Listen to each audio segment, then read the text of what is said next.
Thank you very much, President. And before I move motion 162 in my name, I would seek leave to amend it slightly.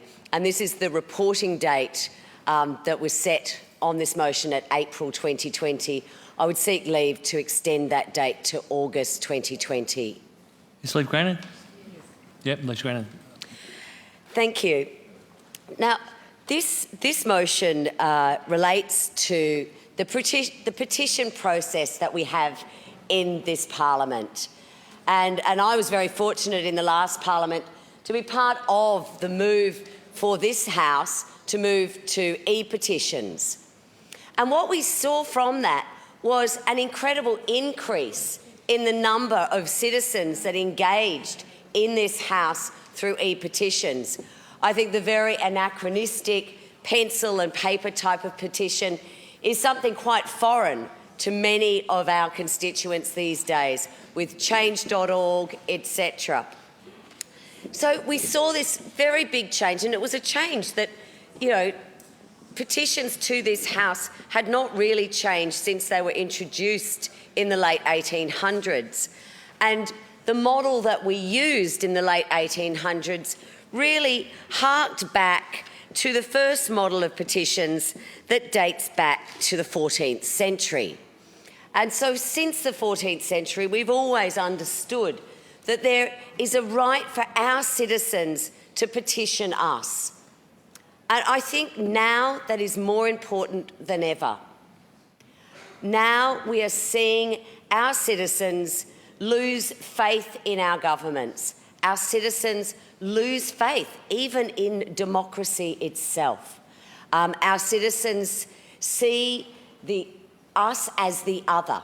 They don't have a connection with this House as they should. Now, I know all of us engage with our community as best we can.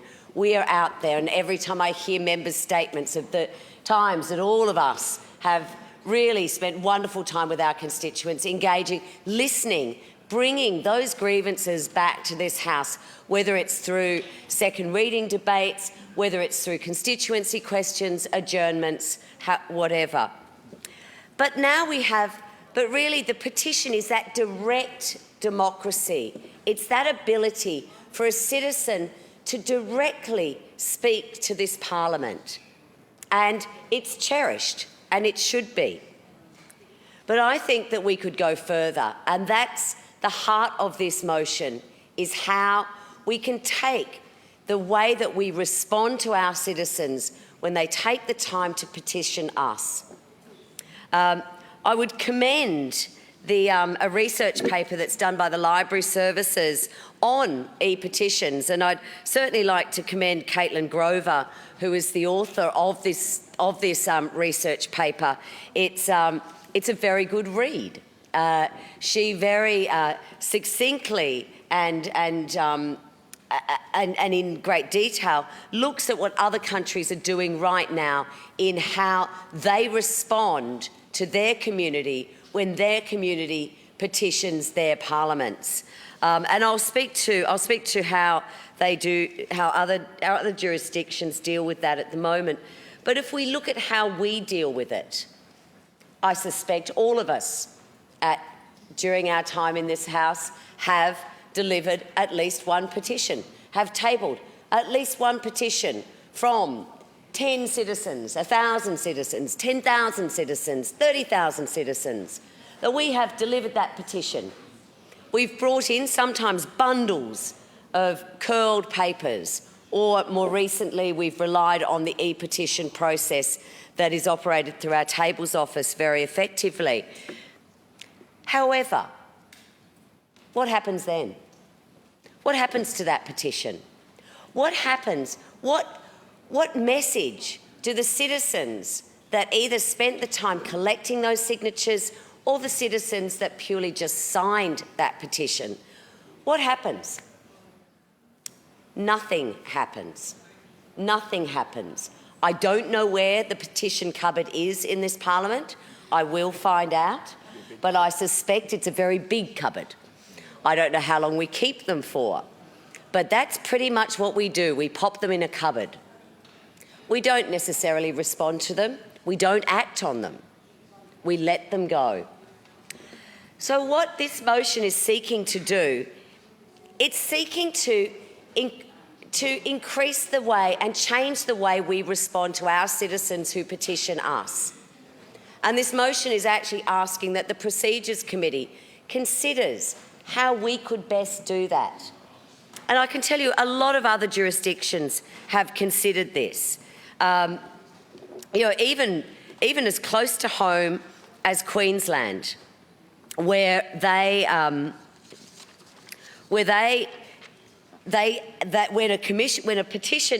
an e-petition is received by their parliament, ministers are actually required to respond to them. Within 30 days, a minister must consider that petition and must write back and give their position on that petition, whether they will act on it, whether they will dismiss it out of hand, whether, as we know, they don't necessarily answer the petition, and we all know that from asking our questions of ministers. We don't necessarily get answers, we get responses, but they must respond to that. And that response must be online. That response is public. In Germany, if there is a petition of over 50,000 people, there must be a public hearing. There actually must be an inquiry into what that petition has called for. So they will hold public inquiries. They will investigate to see where the support is, what the views of the rest of that country are on that petition. United Kingdom, they require a response from government to petitions that receive over 10,000 signatures.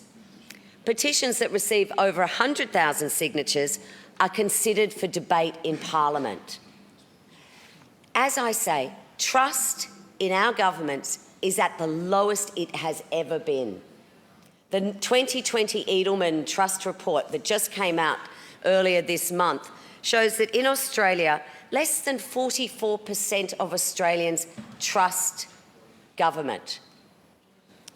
Now, I've just listened to the debate that we've had on out-of-home care, and I have to say it was a respectful debate. It was a very good debate. It showed the multi-partisan nature that so often people don't get to see. They don't get to see what we do when we do it well. They get to see us probably at our poorest moments because that makes the best TV. That makes the best headlines, us at our poorest moments. So to look at ways that we as a parliament can engage with our constituency in a meaningful way, can engage so they can see that we are listening to them, that we are responding. And I think petitions is an excellent way of doing this. In Scotland, they have a petitions committee to determine, and when you go to put a petition up in Scotland, it's not as simple as it is here. There are certain strict rules and regulations about how a petition is developed and how it's placed onto the website. I think that's very sensible, but what that means is that the government, the Parliament in Scotland, takes that petition very seriously, and they will consider it at different levels. The United States does something similar.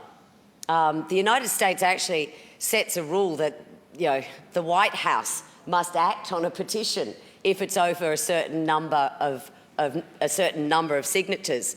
Now, that number has steadily increased over the years, and it was at 100,000 until 109,000 people petitioned the US federal government to kick Piers Morgan out of the country. The petition level is actually now increased in that jurisdiction.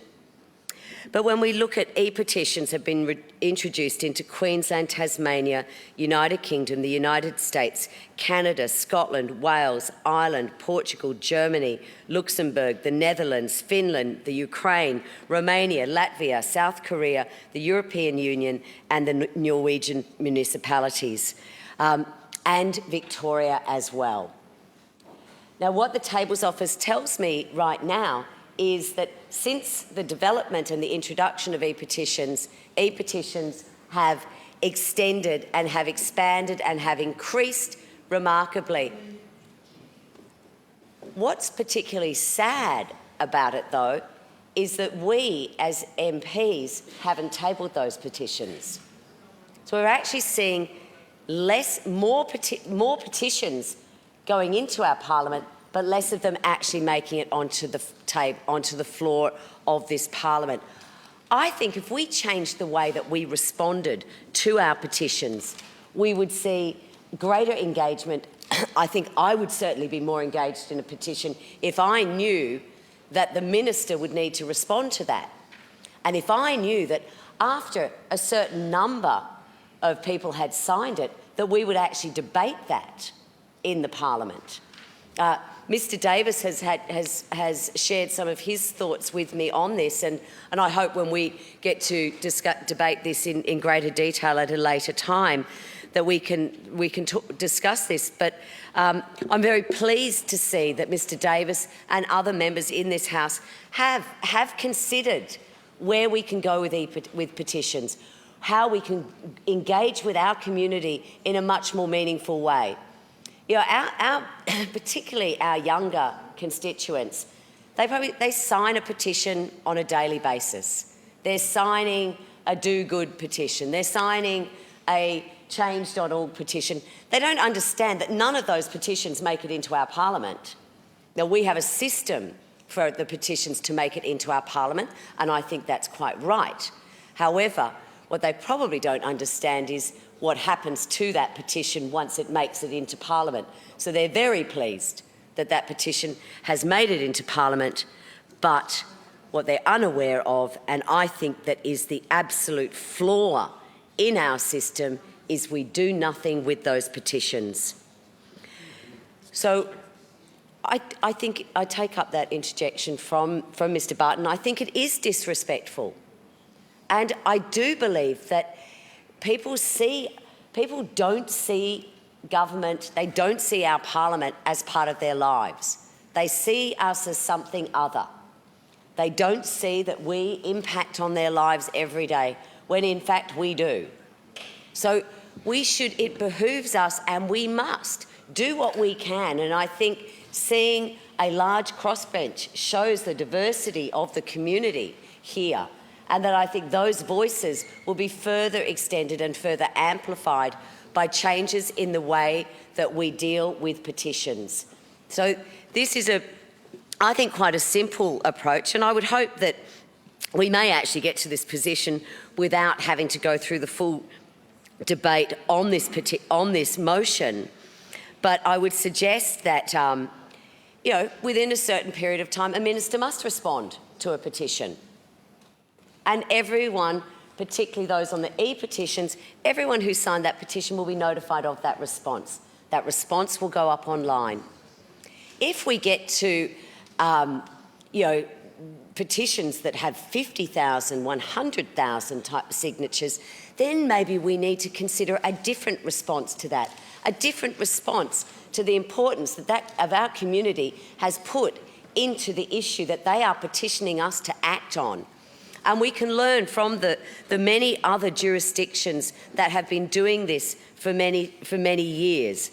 And I'll particularly refer back to Scotland, which has got an incredibly sophisticated system of a public petition committee that determines what's admissible. There is a process that it goes through. The website keeps them informed, and this and what we find from those petitions is they're actually acted on. There's a number of petitions, and I would again encourage people to look at the research that the library has done on e-petitions, but also certainly go to the Scottish Parliament's website on petitions. Oh, sorry. That goes to the Scottish Parliament's process for petitions, where you can see what the petition was, how it was formed, who formed it, and how the government responded to it, or how the Parliament responded to it. And what I saw there was that those petitions affected change. And that's what our community wants.